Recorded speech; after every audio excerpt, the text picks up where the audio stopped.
Iran যুদ্ধের মধ্যেই আমেরিকার সামরিক বাহিনীর সংকট আর টানাপোড়েন যেন প্রেসিডেন্ট ট্রাম্পের পিছু ছাড়ছে না।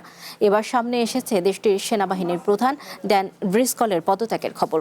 যুদ্ধমন্ত্রী পিট হেগসেথের সাথে দ্বন্দ্বের জেরে এই বছরের শেষ নাগাদ দায়িত্ব থেকে সরে যাবেন তিনি। এদিকে রেকর্ড 9 মাস সাগরে মোতায়েন থাকার পর আমেরিকায় ফিরছে বিমানবাহী রণতরী আব্রাহাম লিঙ্কন। নগদ নিয়ে এলো হার না মানা হার অফার।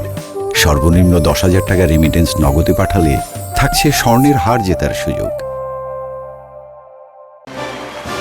এই বছরের শেষ নাগাদ সেনাবাহিনী প্রধানের পদ থেকে সরে যাবেন ড্যান ড্রিসকল। ওয়াল স্ট্রিট জার্নালের এক প্রতিবেদনে পদত্যাগের কারণ হিসেবে ট্রাম্প প্রশাসনের যুদ্ধমন্ত্রী পিট হেগসেথের সাথে দ্বন্দ্বের কথা জানানো হয়েছে। সেনাবাহিনীকে আধুনিকীকরণের বিভিন্ন পদক্ষেপের জন্য ড্যান ড্রিসকল পেন্টাগনে ব্যাপক জনপ্রিয়। এমনকি সম্ভাব্য কোনো পরিবর্তনে যুদ্ধমন্ত্রী হিসেবে পিট হেগসেথের প্রতিদ্বন্দ্বী হিসেবে দেখা হচ্ছিল তাকে। ভাইস প্রেসিডেন্ট জেডি ভ্যান্সের ঘনিষ্ঠ বন্ধু হিসেবেও পরিচিত ড্রিসকল। তবে পিট হেগসেথ পেন্টাগনের দায়িত্বে আসার পরই দপ্তরটির প্রায় প্রতিটি স্তরেই ব্যাপক রদবদল দেখা যাচ্ছে। ট্রাম্প প্রশাসনের প্রতি আনুগত্যের অভাব জানিয়ে সেনাবাহিনীর chief of staff general Randy George সহ chairman of the joint chiefs of staff, chief of naval operations, air force vice chief of স্টাফকেও বরখাস্ত করেন তিনি। পেন্টাগনের গুরুত্বপূর্ণ অনেক শীর্ষ নেতাই হেগসেথের অবিশ্বাস ও ক্ষমতার দ্বন্দ্বের শিকার। ড্রিসকলের পদত্যাগের খবর এমন এক সময়ে এসেছে যখন ইরানের বিরুদ্ধে যুদ্ধে জটিল সময় পার করছে আমেরিকা।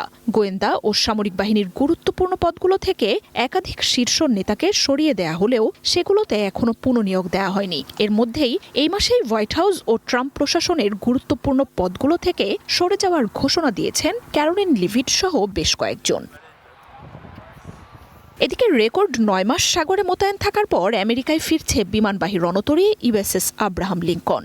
গত নভেম্বরে মোতায়েন হওয়া রণতরীর সেনাদের এই বছরের মে মাসে দায়িত্ব পালন শেষে দেশে ফেরত আসার কথা ছিল। তবে ফেব্রুয়ারিতে ইরানের বিরুদ্ধে যুদ্ধ শুরুর পর মধ্যপ্রাচ্যে পাঠানো হয় সেটিকে।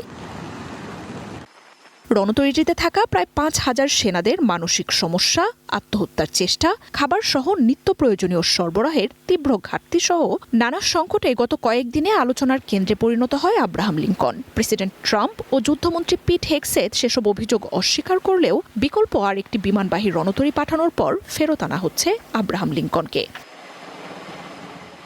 এর আগে যুদ্ধরত সেনাদের নানামুখী সংকটের কারণে পিট হেগসেথকে বরখাস্তের দাবি তোলেন সিনেটের সংখ্যালঘু নেতা চাক শুমার। প্রতিরক্ষামন্ত্রীর পদে হেগসেথের মতো অযোগ্যকে নিয়োগ দেয়াই সাহসী সেনাদের ভোগান্তির কারণ বলে অভিযোগ তোলেন তিনি।